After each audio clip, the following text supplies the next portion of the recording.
So I want to quickly go through letter C here, the licensing and compliance.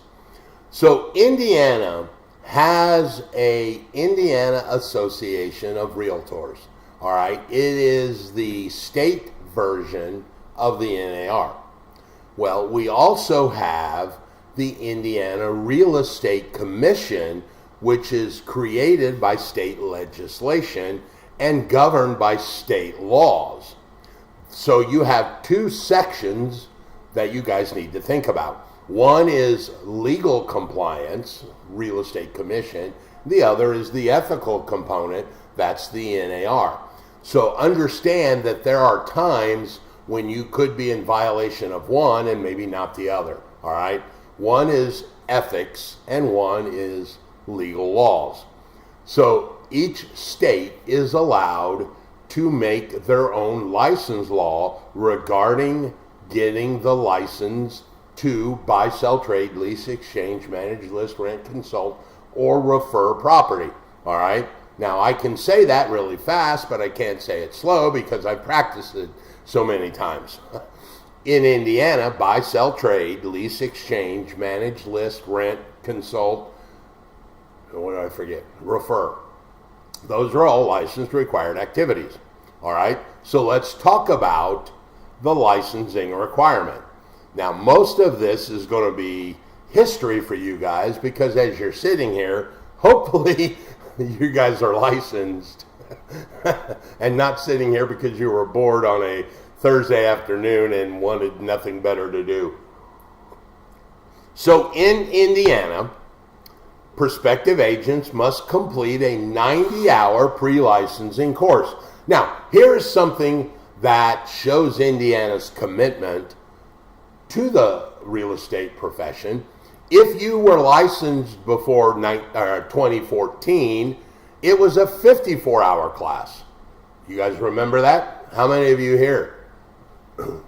About half of you, right? Remember, we did a 54-hour class.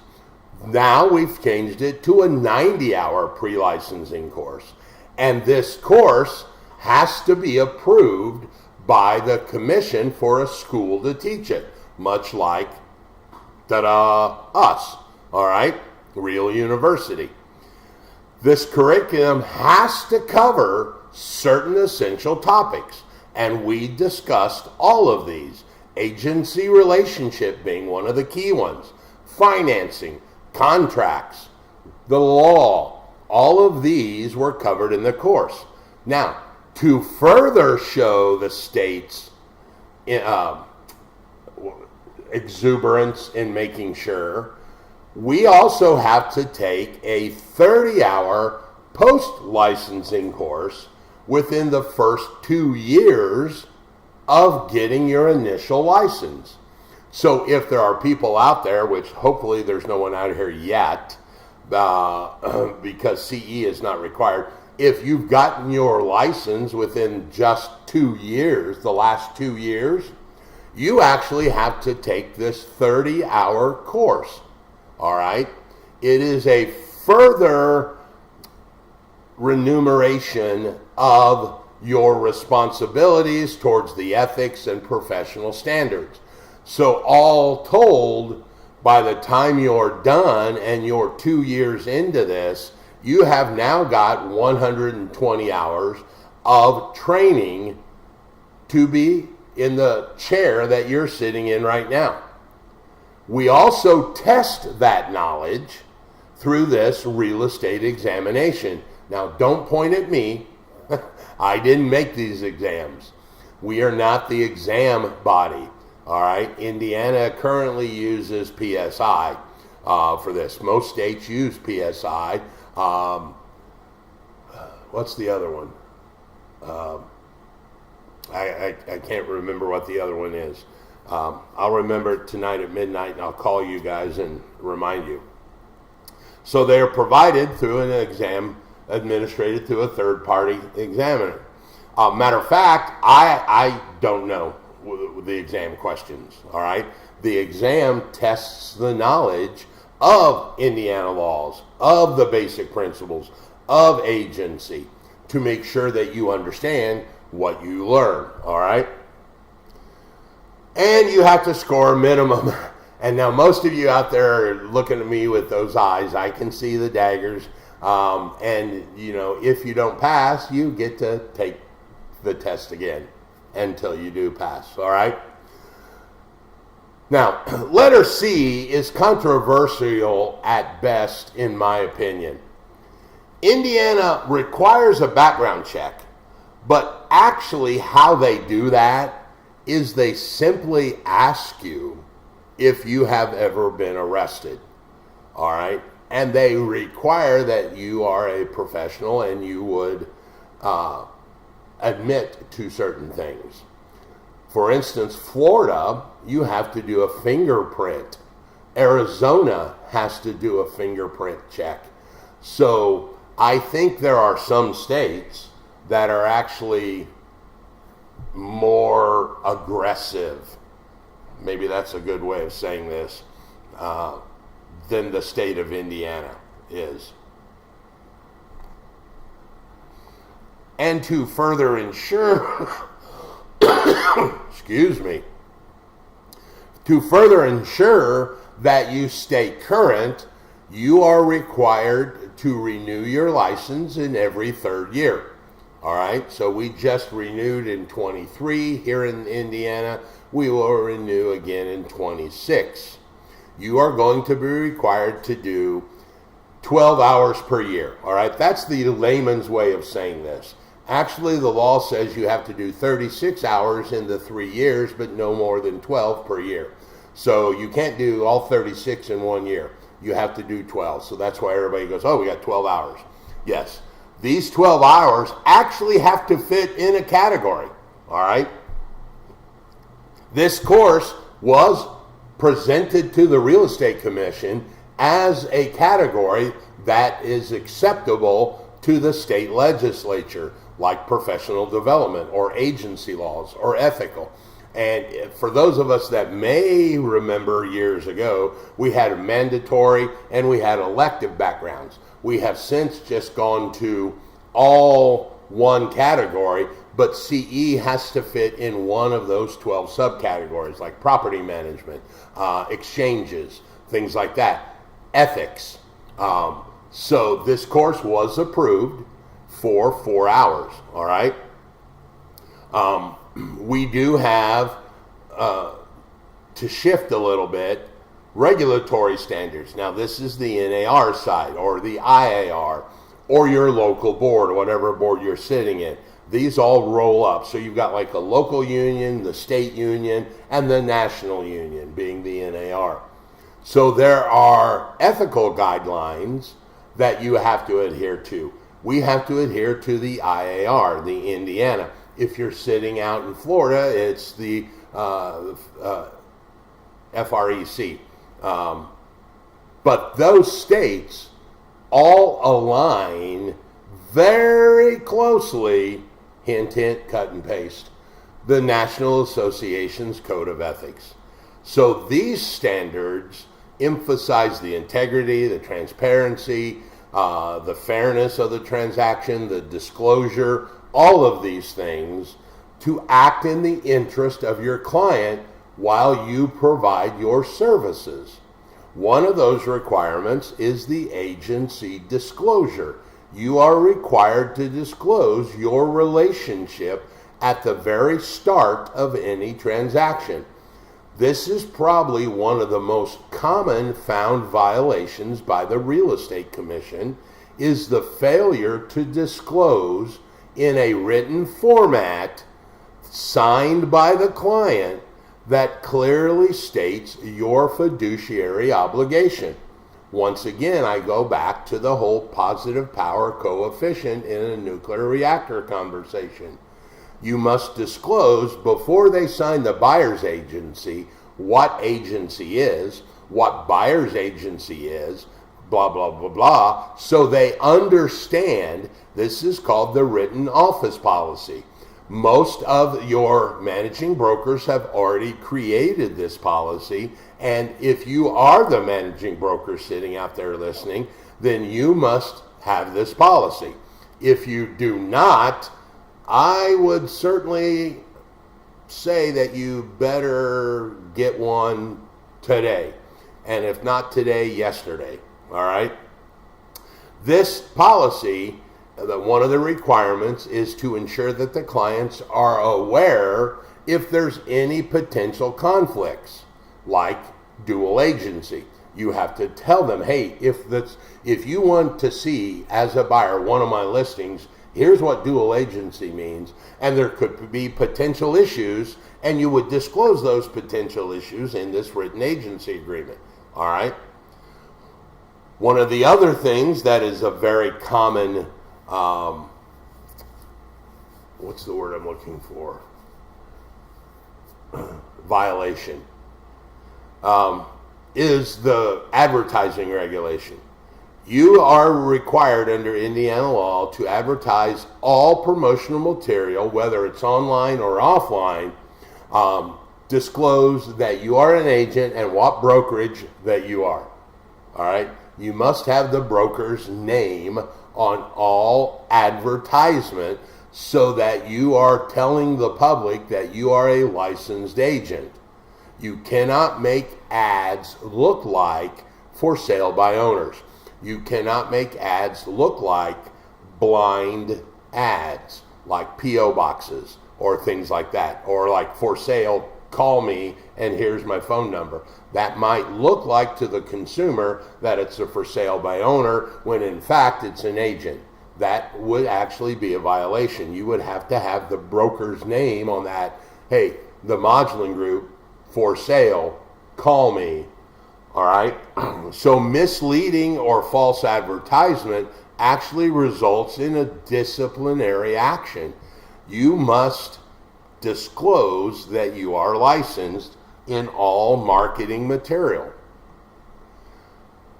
Dual agency is one that we've already just talked about.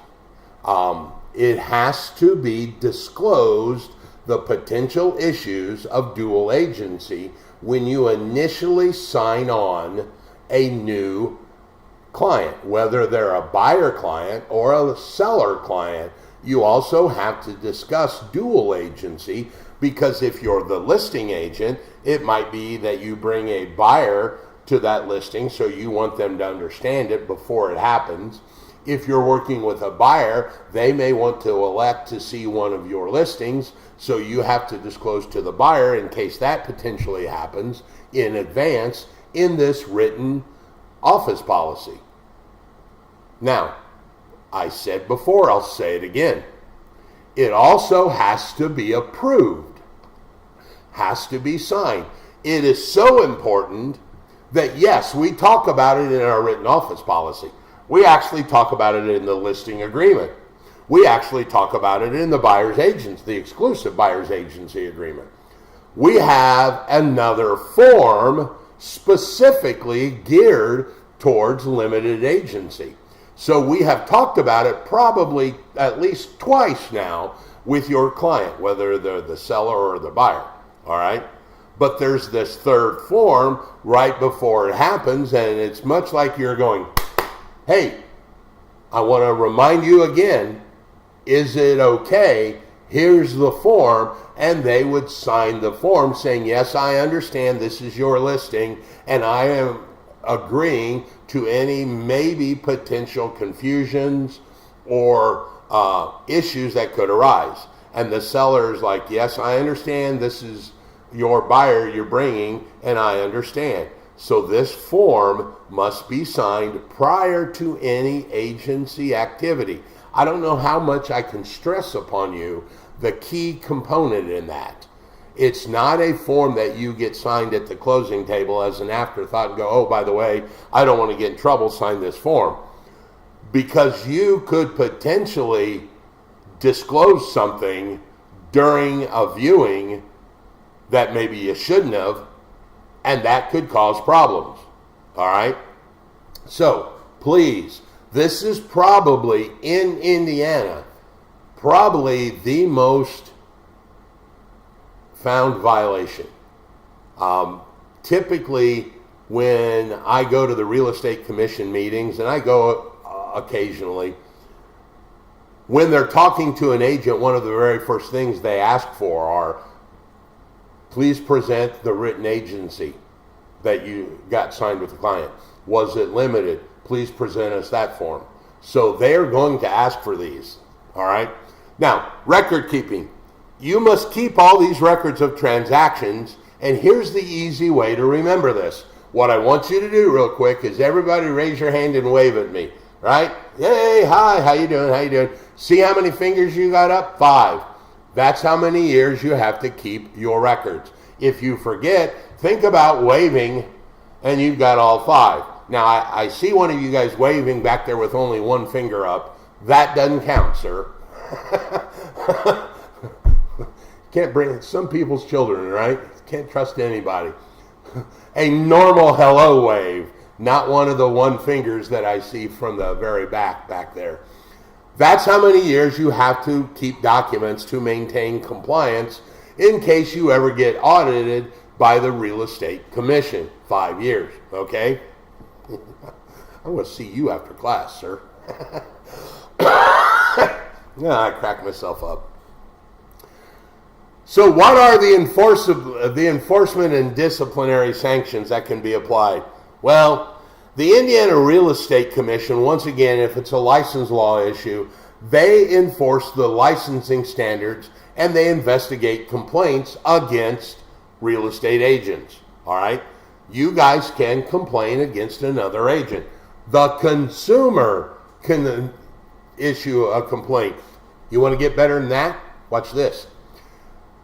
A consumer that may not even be involved in the deal could register a complaint. So let's say you're representing some mother and her child thinks, well, of legal age, obviously 18, thinks that you did something wrong. They conform. Anybody can file a complaint. So they oversee the compliance with the state laws, and they impose disciplinary actions if you don't meet the regulatory standards. Now, I don't know if it's in here. I forgot what I've written. But my board is the same way. My board is my local board, the Board of Indianapolis. If you're in Bloomington Board or in the Greater Lafayette Board of Realtors or any of the other boards or any of the boards in the other state, I'm telling you, consumers can file complaints with the boards as well. An ethical complaint. Remember, your union, your Board of Realtors, handles ethical complaints, while the Real Estate Commission handles legal violations. Now, if you are found non-compliant in violation, the Real Estate Commission, whatever state you're in, actually has the authority granted to them by state legislature through administrative law to issue penalties against you, which could be fines, could be suspensions, and in the worst case, could be a revocation. Now understand, any of these penalties, this is not a criminal court. They can't impose a sentence of 2 years in jail. And I notice you guys are smirking, but understand what I'm saying. It's a civil court. So they can impose a fine, $1,000 or $5,000 or whatever they want to impose under their rules. They can't impose a time sentence that you're going to do 5 days in jail or something like that. It's not a criminal component. Hold on, please. And there are common causes which could issue these. The most common one is the failure to disclose agency. Once again, that's the written agency policy or the written office policy that I told you a minute ago is probably the number one thing they will ask for right out of the gate, because it really doesn't matter from there on down the line what could have went wrong. The first thing is, did you explain agency, whether it's a seller or a buyer? So that's the first thing they're almost always going to ask for, is this form that was signed explaining agency. And if you don't have it, there's strike one, and they haven't even really gotten to what they've called you for. Now, here's the big kick in the ding-ding. You guys have to actually report yourself if you are a party to a legal action. If you have been arrested for something else, you must actually report this to the Real Estate Commission. In Indiana, you have 30 days from the final adjudication. So you have to disclose these to the commission, and then they will decide if that affects your license status in any manner. All right? They've enhanced the continuing education. And what I mean by that is they have not increased the hours, in essence. They have strengthened the requirements to make sure that most, if not all, classes also emphasize the ethical standards and the buyer's representation of that section. The aim is to reinforce your understanding of your responsibilities if you are a buyer's agent. They have increased their technological and digital transaction compliance. So there are new measures that have been introduced to make sure that they protect the consumers in any kind of online and digital real estate transaction.